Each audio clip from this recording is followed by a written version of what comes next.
Assalamualaikum warahmatullahi wabarakatuh.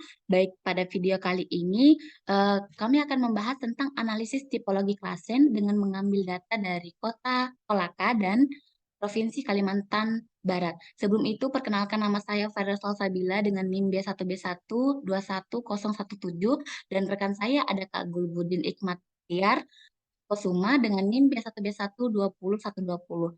Baik, sebelum masuk ke data, saya akan menjelaskan sedikit tentang tipologi klasen. Jadi, tipologi klasen sendiri merupakan suatu tipologi yang digunakan untuk mengetahui pola pemanfaatan dan struktur ekonomi suatu daerah yang dipelajari pada ekonomi wilayah dan perkotaan. Analisis ini berdasarkan pengelompokan suatu sektor dengan melihat pertumbuhan dan kontribusi sektor tertentu terhadap total PDRB atau pendapatan domestik regional bruto. Dengan analisis ini, suatu sektor dapat dikelompokkan ke 4 kategori, yakni sektor prima, sektor potensial, sektor berkembang, dan sektor terbelakang. Baik, kita masuk pada PDRB Kota Kolaka. Bisa dilihat di layar, sudah tertera PDRB Kota Kolaka dari tahun 2017 hingga 2022. Nah, pada kolom laju, untuk menghitung lajunya itu, saya mengambil contoh pada tahun 2018, lajunya itu didapat dari pendapatan tahun 2018 dikurangi dengan pendapatan tahun 2017, lalu dibagi dengan pendapatan tahun 2017. Begitupun dengan kategori yang lainnya dan laju tahun-tahun setelahnya. Setelah dihitung, akan mendapatkan analisis pertumbuhan per tahunnya, yakni 2018 hingga 2019 itu naik 15%, 2019 ke 2020 naik hingga 47%, 2020 hingga ke 2021 naik hingga 29%, 2021 hingga 2022 itu naik hingga 61%. Nah, untuk kolom rata-rata didapat dari penjumlahan laju setiap tahunnya. Pada kolom kontribusi, saya mengambil contoh juga untuk tahun 2018 itu didapat dari pendapatan tahun 2018 dibagi sama total akhir PDRB dikali 100 agar menjadi persen. Itu seterusnya untuk semua kategori dan tahunnya. Dan untuk rata-rata perhitungannya sama dengan perhitungan rata-rata pertumbuhan. Baik, sekian dari saya. Selanjutnya akan dilanjutkan oleh rekan saya. Terima kasih. Oke, baik. Terima kasih Saudari Fairul Salsabila.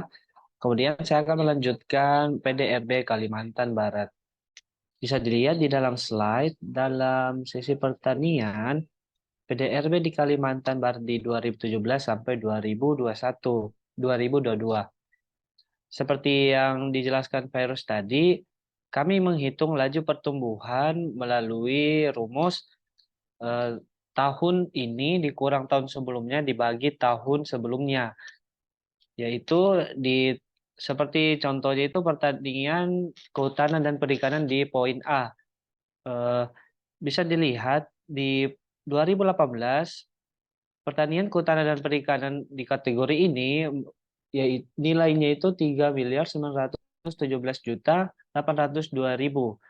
Kemudian kami kurangi dengan nilai 2017 sebesar 3.602.674.000. Kemudian dibagi 3.602.674.000 lagi. Bisa didapatkan di laju pertumbuhan 2018 itu 0,067.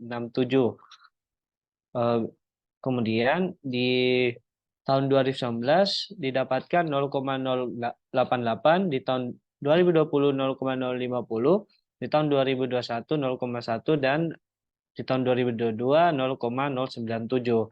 Kemudian kami menghitung rata-rata pertumbuhan di setiap kategori dengan rumus rata-rata dari tahun 2018 sampai tahun 2022. Didapatkan hasil di poin A pertanian kehutanan dan perikanan itu 0,084. Untuk kontribusi sendiri kami mempersenkan dengan menghitung poin pertumbuhan dibagi dengan PDRB di tahun kategori itu. Di sini kita melihat bahwa kontribusi di tahun 2018 itu sebesar 10%, 2019 10%, 2020 10%, 2021 10%, 2022 itu 11%. Dan rata-rata distribusi seperti kita ketahui bahwa di sini terlihat 10,32%. Kemudian next.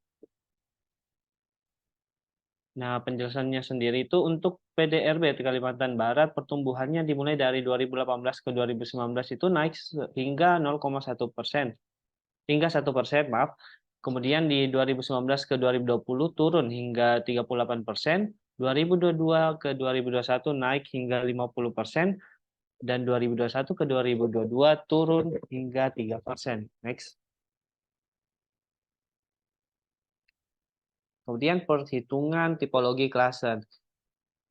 Di sini kita lihat peta potensi daerah. Di kuadran 1 itu potensi tinggi, manajemen tinggi. Nah, strategi yang bisa diterapkan itu promosi dan ekspansi.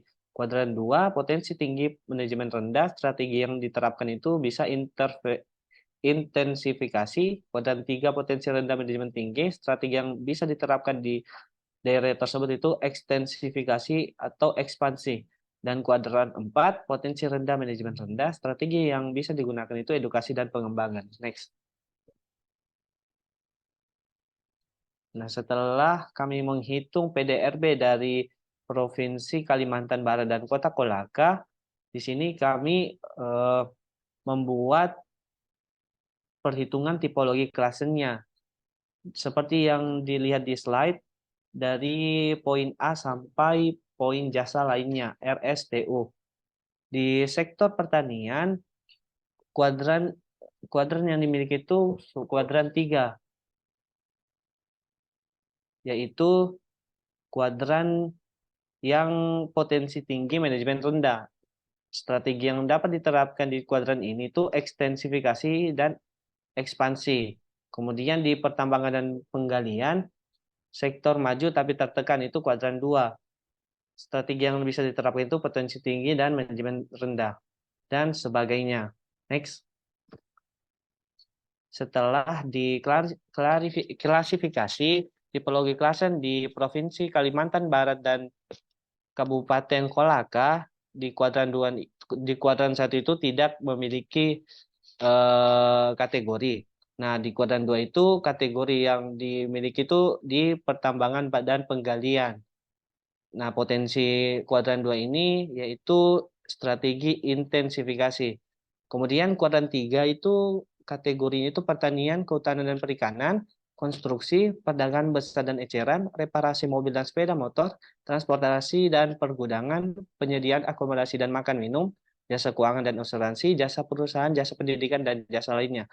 Strategi yang dapat diterapkan di kuadran ini yaitu strategi ekstensifikasi atau ekspansi. Dan kuadran terakhir itu kuadran 4, yaitu kuadran potensi rendah dan manajemen rendah pada kategori industri pengolahan, pengandalan listrik dan gas, pengadaan air, pengelolaan sampah dan limbah, real estate, administrasi pemerintahan, pertahanan, dan jasa kesehatan dan kegiatan sosial.